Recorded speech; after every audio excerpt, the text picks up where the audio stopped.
It's Alex Belford and we're here with the world-famous Derek Acorah. How are you? I'm fine, thanks, Alex. Nice to speak to you. Firstly, it's nice to hear your voice in real because you've got one of those booming, deep voices, which I think helps for what you do, doesn't it? Well, a lot of people say that. I've got a booming voice. I don't recognise that myself. It just seems normal to me. I don't know. Now, what are you? I mean, I know I'm overweight and ginger. We know what I am. What are you? Well, I'm overweight. I'm not ginger. I'm a spiritual medium. I'm a very, very, responsible spiritual medium. I follow all the codes. Sam keeps on telling me I do. So I'm quite happy with myself as far as... and I'm an investigator, naturally. And I enjoy my work. In my case, I'm very fortunate. If a spirit's really putting the effort in, best part of the time I can see the spirit person and see features, and I can hear them as well. Doesn't it get you down, though? Because presumably you can't switch it off. Oh, yes. Again, you know these codes? Right, from a very young age, my grandmother was a medium, and she used to sit with me and tell me about opening and the closure. Because in the world of spirit, when they're travelling into this atmosphere, there's no time like here on the earth, the physical. So if you're an open instrument and they know this, which they do, they'll clamour around you, they'll come at you 24/7. So you have to be in control of your communicating and your skills and the responsibility with it. So I open up when I go to work. When I'm doing anything spiritual, I open up. And I always open up with a prayer of invocation. That's what we call protection, just in case my thoughts are influenced, or if I'm channeling, I have to house for a short space of time a non-benign spirit person, and that's the protection. And when I close, I finish that off with a prayer of invocation, and that means that I can then get on and do other things in my life. Earlier on today, I interviewed Jordan, and you've got a lot in common with Jordan. I've got a lot in common with Jordan. Well, you've both got your knockers, haven't you? Yes, of course we have, yeah. Now, I wonder whose knockers are the worst. I'll have to think about that. You do have people who will say, oh, it's all just showbiz, it's all just shtick, it's all just an act. Do you get annoyed when people say, prove to me? Many years ago, because I've been working for Spirit for a lot of years now, many years ago it did slightly affect me in the sense that, my commitment was there. It was real to me. It's always been real to me. How can this person make a statement when they haven't actually experienced what I'm actually experiencing now, what I'm about to experience in the future? So but it doesn't now, because over the years my shoulders have become not physically broader, but most certainly spiritually broader, and it doesn't really bother me. What I do like to think is that if a person's knocking you, please, before they do it, go and check out themselves. Don't do it from a distance.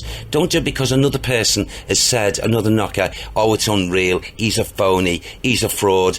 Go, place yourself in a position where you can see for yourself. Let me tell you where I'm coming from.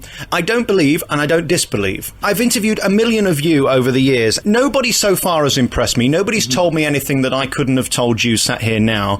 I invite, if anything comes to you during this interview, feel free to chime up and say anything. I can assure you if it does, again, in a proper attitude of work, I have a responsibility to tell a person if they are wishing for either myself or another medium to open up, to let that person know the medium, but not to expect anything. If something does happen, I will tell you. I think for anybody, no matter how cynical they are, I find it hard to believe that they don't have some hope that there's another place. Because if you didn't have that slight hope, surely you would lose the will to live, literally, wouldn't you? I would agree with that wholeheartedly. I would say there'd have to be 96% that would have those innermost feelings, that hope that, is there another place? If there is, that would be great. And if that was so, I will join my mum or my brother or my sister or my dad or even my child. I'd say 96% right across the board. And anyone saying different, well, I would just say they got the calculations wrong. Now, Frank Sinatra, before he died, said he worried that when he went on stage at the end, he wouldn't sound like Frank Sinatra. When you're doing this live tour and you go on as you, what if it doesn't happen? What if people don't come through and you've got nothing to say for an hour and a half? Right, okay, a very, very pertinent, very good question. There have been times over the years where I've come out to do the first section, like any other medium that does theatre work. And first off, there might not be what we call the strength of spirit energy ready to communicate. So generally what happens there, I do a small address before I open up. And over the years I've gauged now that if I know there's not enough spirit energy there sufficient for proper communication, I will continue talking. Okay? And it might be a bit of philosophy about my work and things like that.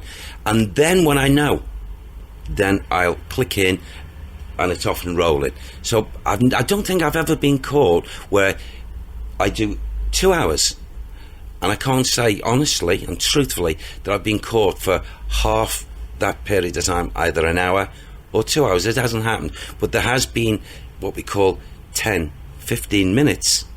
But I like to think that spirits eventually, they climb around. And, after all said and done, these loved ones want to connect equally as much as what those people in the audience want their loved ones to connect. So help me with this then. What do you see, what do you hear? Do you hear a million voices and one's louder than another? You just hear one voice? One voice at a time, and also one communicator at a time, because it would be too much to be able to cope with it in trying to... Let's use an example. A spirit person suddenly shows him or herself to me, but they're not talking. I will talk about what I'm seeing, the person, the individual.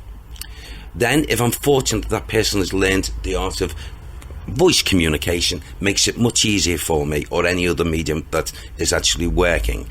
I've come off track of what the question was, sorry. About what you see and how you hear it. Yeah. I see a spirit person very tangibly. We're sitting opposite each other now. When a spirit person comes into the atmosphere, in a scenario of a stage, a theatre, I will see the outline start to develop. I will then start to see structure. Then the last thing's being features. And it's only when I get to that point, if I'm not getting a voice communication, I will describe out into the audience who I'm actually seeing, but not actually going to a person yet. Generally, the way I work, if I get that voice link backing up to actually seeing the person, I've noticed on this last tour, I'm going directly to people. And there could be 2,000, 2,500 people in that theatre.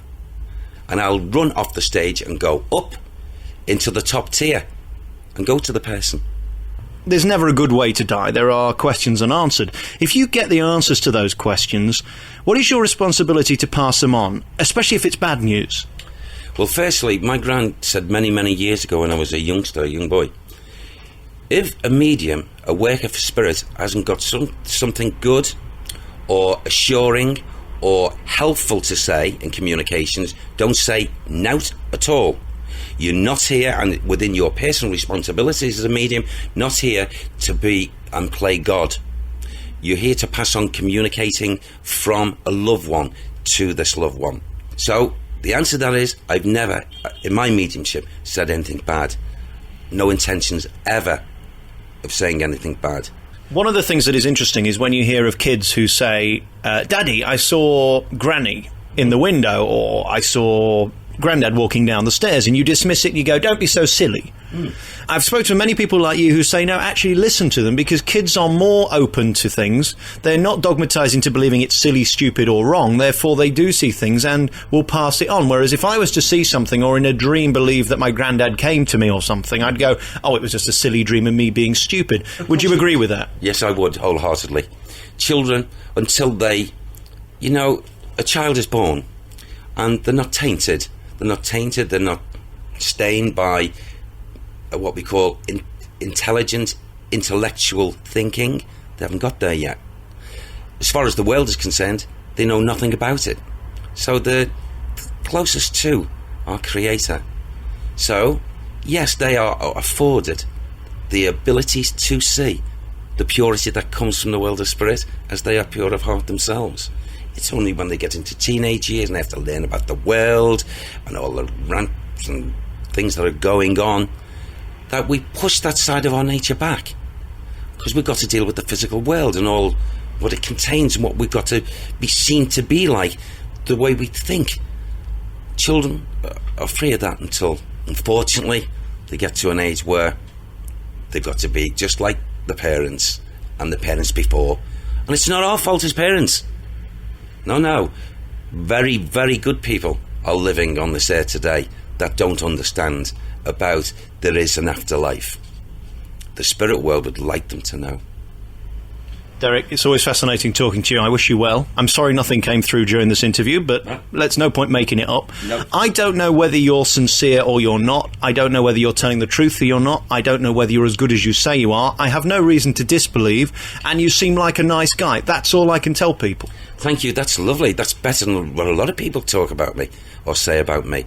You know something, I'd love you as my guest, if you would sometime, when I'm on my tour. Please come along an evening, maybe with a friend, and just sit, and if you've never seen an evening like this, and then maybe we can have another gab and you tell me what your findings were. I'd love you to do that. I think we're all curious. I don't believe that anybody isn't. They may not like you, they may not believe you, because we all kind of want to believe, which is what I said earlier, and I thank you for taking the time to talk to us. I know many people would love to see you live. Give your website out so people can find out all the details. DerekAcorah.org. www.derecacorah.org is the website. Thank you very, very much for talking to me. I appreciate it. It's my pleasure, and thank you. I've really enjoyed this. The Alex Belfield In Conversation podcast with daisymedia.co.uk.